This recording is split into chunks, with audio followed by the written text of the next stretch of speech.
June 4వ తారీఖున జరిగే కౌంటింగ్ ప్రక్రియ మినిట్ టు మినిట్ అప్డేట్ కోసం ఉదయం 8 గంటల నుంచి సాయంత్రం ఫలితాల వరకు మా కేటీవీ తెలుగు ఛానల్ లైవ్ చూడండి.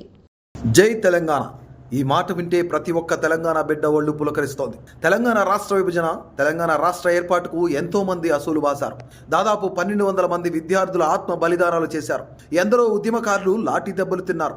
ఎంతో మంది రాజకీయ నేతలు తమ పదవులను సైతం వదులుకున్నారు. ఎప్పుడో బ్రిటిష్ కాలం నాటి పాట మా కొద్దీ తెల్లదొరతనము అంటూ మా కొద్దీ ఆంధ్ర నాయకుల పాలన అనే మాట ఒక్కసారిగా తెలంగాణ ప్రజల మాట అయింది. ఆట అయింది, పాట అయింది, గర్జించే గలమైంది.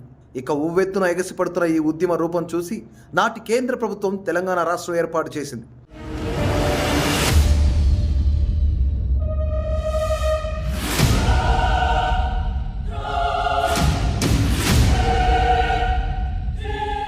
ఉమ్మడి ఆంధ్రప్రదేశ్ నుంచి తెలంగాణ రాష్ట్రం విడిపోయి 10 ఏళ్ళు అవుతున్న సందర్భంగా జూన్ 2వ తేదీన తెలంగాణ రాష్ట్ర ప్రభుత్వం రాష్ట్ర అవతరణ దినోత్సవాన్ని అంగరంగ వైభవంగా జరపడానికి సిద్ధమైంది. తెలంగాణ రాష్ట్రంలో 10 ఏళ్ల తర్వాత రేవంత్ రెడ్డి ఆధ్వర్యంలో కాంగ్రెస్ నేతల కృషితో, తెలంగాణ ప్రజల ఆశీర్వాదంతో తొలిసారి కాంగ్రెస్ ప్రభుత్వం ఏర్పాటవడం, అందులోనూ ఈ ఏడాది 10వ రాష్ట్ర ఆవిర్భావ దినోత్సవం కావడంతో ఈ వేడుకలను అంగరంగ వైభవంగా జరపడానికి రాష్ట్ర ప్రభుత్వం సర్వం సిద్ధం చేస్తోంది. ఈ యొక్క మహత్తరమైన కార్యక్రమాన్ని 10,000 మందితో ఘనంగా నిర్వహించేందుకు రాష్ట్ర ముఖ్యమంత్రి రేవంత్ రెడ్డి అధికారులకు ఆదేశాలు జారీ చేశారు.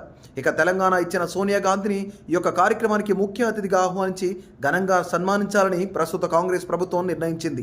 ఇక రాష్ట్ర సాధనలో కీలక పాత్ర పోషించి తెలంగాణ రాష్ట్ర ఏర్పాటుకు కృషి చేసిన తెలంగాణ తొలి ముఖ్యమంత్రి కేసీఆర్కు పేరుంది. ఇక తెలంగాణ అవతరణ దినోత్సవం రోజున తెలంగాణ ఇచ్చిన సోనియా గాంధీతో పాటు గులాబీ అధినేత కేసీఆర్ను కూడా ఘనంగా సన్మానించాలని రేవంత్ సర్కార్ నిర్ణయించింది. ఈ మేరకు కేసీఆర్కు సీఎంఓ కార్యాలయం నుంచి ఆహ్వానం పంపినట్లు సమాచారం. తెలంగాణ అవతరణ దినోత్సవం రోజున తెలంగాణ రాష్ట్ర గీతం ప్రముఖ గేయ రచయిత కవి అందశ్రీ రాసిన జయ జయ హే తెలంగాణ రాష్ట్ర గీతాన్ని ఆవిష్కరించనున్నారు. ఇక రాష్ట్ర ప్రభుత్వం రాష్ట్ర గీతాన్ని అధికారికంగా విడుదల చేయనుంది. ఈ గీతాన్ని ఫిబ్రవరి 14వ తేదీన రాష్ట్ర కేబినెట్ అధికారికంగా రాష్ట్ర గీతంగా ఆమోదించింది. మరి రాష్ట్ర ప్రభుత్వ ఆహ్వానం మేరకు కేసీఆర్ ఈ ఆవిర్భావ సభలకు హాజరవుతారా లేదా అనేది జూన్ 2వ తారీఖు వరకు ఎదురు చూడాల్సిందే. మరి please subscribe to KTV Telugu. KTV Telugu. KTV Telugu channel.